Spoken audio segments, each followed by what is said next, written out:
Good afternoon, everybody. Pigskin Pete here. Happy Tuesday to everybody. Today, I'm going to get into the worst conference in college football, the Pac-12. And I'm going to start with the Pac-12 South. Now, honestly, just looking through the Pac-12 as a whole, not just the South, but the North also, there's not a whole lot of storylines as far as teams that anybody takes seriously to try to get into the college football playoff and compete with anybody from any of the other Power 5 conferences. Now, there are some fascinating coaching situations and coaching changes that have happened. And I will get into those coaches as we go through this list. So let's get it started. Let's start with Colorado. Only thing I really know about Colorado football is something I saw in a 30-30 special from them about 20 years ago. And that whole university is high on legal weed. Believe it or not, just 2 short years ago, Colorado won the Pac-12 South. Last year, they went out there and laid an egg. Nobody takes Colorado seriously, and I'm sure not going to right now. Utah. I'm not sure what a Ute is. I'm guessing it's a person from Utah. Somebody can let me know. I'm sure I could Google it, but I really don't care. Apparently, a Ute is somebody that hates gay people and encourages you to have 5 wives. Now, Utah had its heyday, sometime in the 80s, right? I don't know, 80s, 90s, whatever. Now, some people are actually picking them to either win the South or finish second in the South. Now, I don't know where they're getting this from. I guess it's because the fact that Utah is the only Pac-12 team to win a bowl game last year. Now, that's pretty bad. The fact that Utah has even been considered to winning the South shows you how bad the Pac-12 is right now. Arizona. Now, Arizona, of course, they just fired Rich Rod, that whole scandal that went on there. I'm not going to even get into all that. Just another of many scandals throughout the Power 5 conferences this year. But who did they go out and get? Kevin Sumlin.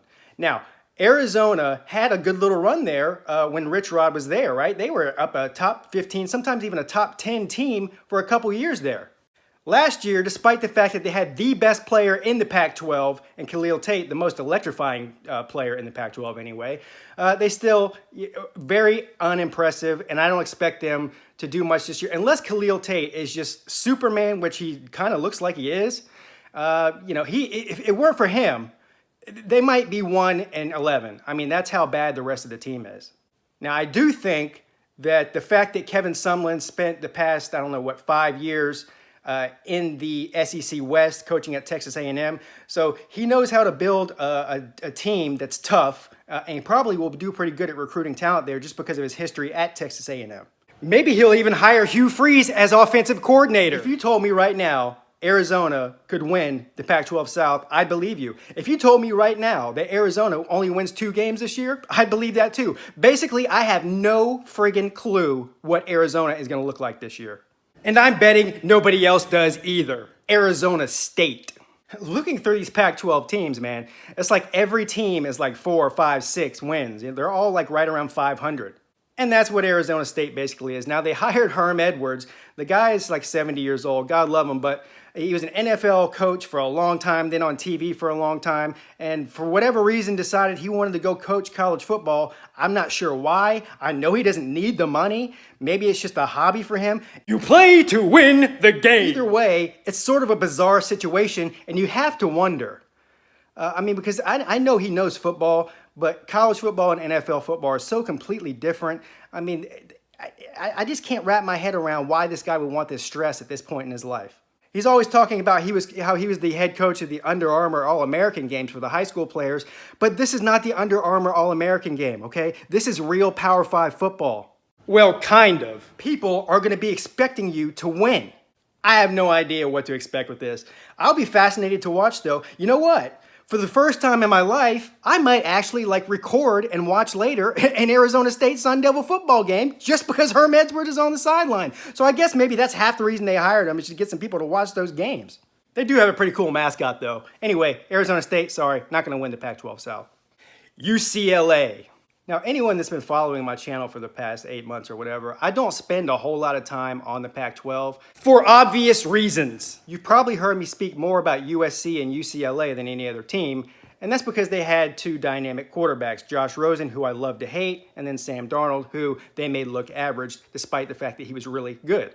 So as if I didn't hate them enough, because I'm not a big fan of these West Coast kids. I think that they're arrogant. People like Josh Rosen are exactly the kind of person I'm talking about. I'm not saying that every kid from California is a pompous jerk, I mean, of course, that's a ridiculous thing to say, okay? Let's be honest, everything I say is ridiculous. But Josh Rosen is the kind of guy, whether he's from California or Timbuktu, is the kind of guy that just rubs me the wrong way. I don't like that kind of guy. And you know what? To be fair, Josh Rosen probably doesn't like guys like me either.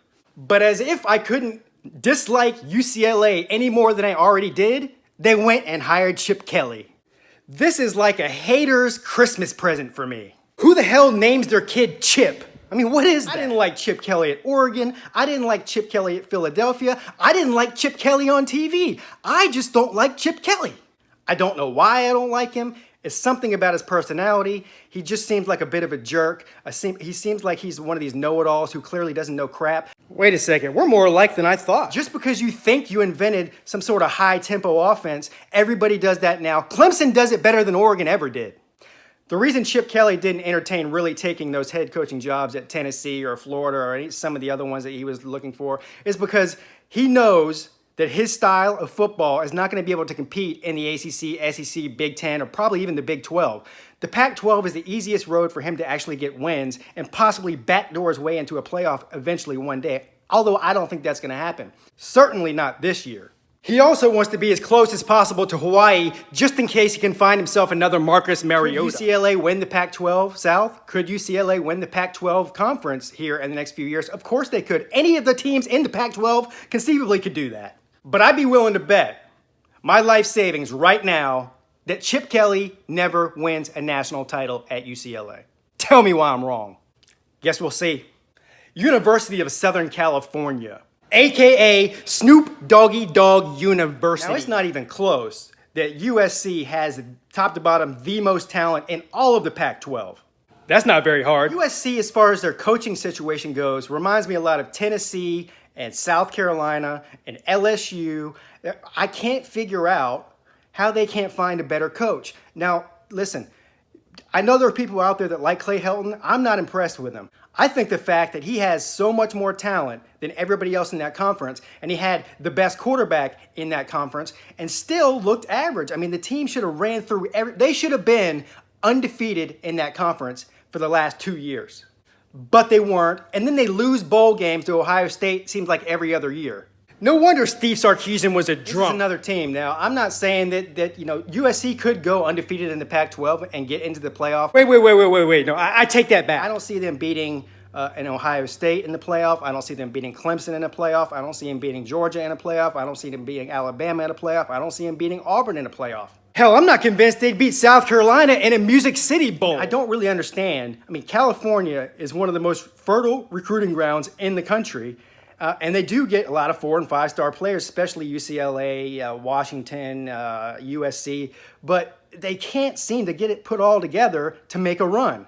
It's a mystery to me. People say, well, because people in California don't really care about football as much as they do in the South or in the Northeast. Well, I mean, that may be true as far as a fan base goes, but if you're a football player or a football coach, you love football just as much as everybody else in the country does.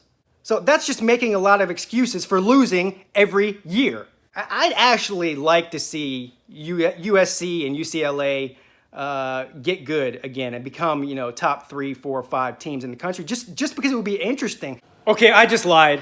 I won't let that happen again. Having a conference like the Pac-12 that's just so down right now, it sort of waters down the entire product. Now, I don't really care. I could go the rest of my life without watching a Pac-12 game, and I wouldn't really care. But I think it's good for football when these big-name programs are better than they are. It's sad, really. So that's it for the Pac-12 South. I guess I'm going to pick USC to be the favorite to win it. I don't know why or how I'm picking that. I'm about to go ahead and go start studying the Pac-12 North for my next video right after I finish banging my head into a wall for 15 minutes. Pigskin Pete, checking out.